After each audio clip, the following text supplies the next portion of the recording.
Bienvenue. Vous savez, quand on observe l'histoire des marchés financiers, on a vite l'impression que c'est un chaos permanent.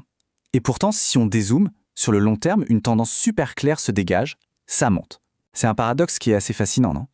Alors aujourd'hui, on va plonger là-dedans pour essayer de comprendre ce qui se cache vraiment derrière cette dynamique. On pense tout de suite au crash, bien sûr. Ces chutes brutales qui tombent comme ça, sans prévenir, et qui donnent l'impression de tout remettre à zéro à chaque fois. Et puis, il y a les crises financières qui secouent tout le système, les guerres, les tensions géopolitiques. Bref, cette couche d'incertitude qui est là constamment. Et comme si ça ne suffisait pas, on a même des chocs complètement imprévisibles, comme les pandémies, qui peuvent mettre l'économie mondiale à l'arrêt en quelques semaines à peine. Franchement, le tableau a l'air assez sombre. Du coup, face à cette montagne de catastrophes, la question s'impose d'elle-même. Si tout est si fragile, d'où vient cette force? Cette espèce de courant de fond qui pousse les marchés vers le haut, décennie après décennie. C'est exactement ça qu'on va décortiquer ensemble. Alors, la première clé, et c'est vraiment la plus importante, c'est de se rappeler d'un truc tout simple. La bourse, ce n'est pas un casino virtuel.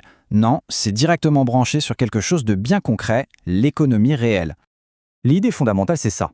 Acheter une action, en fait, c'est acheter un petit bout d'une vraie entreprise. Une boîte qui fabrique des choses, qui vend des services, qui innove. C'est un pari sur sa capacité, et par extension, sur la capacité de toute l'économie à créer de la valeur. Et cette économie, historiquement, elle est en croissance. Pourquoi? Eh bien, grâce à des moteurs de fond. On est de plus en plus nombreux sur Terre, le niveau de vie s'améliore globalement, nos compétences sont de plus en plus pointues, et surtout, on accumule du capital, des machines, des technologies, des infrastructures. Tout ça, ça vient nourrir la croissance des entreprises. Et au cœur de tout ça, il y a le vrai carburant de la croissance, l'innovation.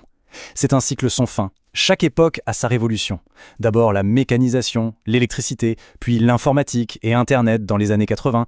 Et aujourd'hui, bien sûr, l'intelligence artificielle, les énergies renouvelables. Chaque vague rend l'économie plus productive, c'est-à-dire capable de produire plus avec moins de ressources. Et la bourse, au final, elle finit toujours par refléter cette création de valeur. Ok, passons au deuxième facteur. Il est un peu plus technique, c'est vrai, mais il est absolument essentiel. C'est un effet qu'on a tendance à oublier ou à sous-estimer quand on regarde les graphiques boursiers. Je veux parler de l'inflation. Là, il faut vraiment distinguer deux choses. D'un côté, il y a la hausse nominale. C'est celle qu'on voit partout, en euros courants.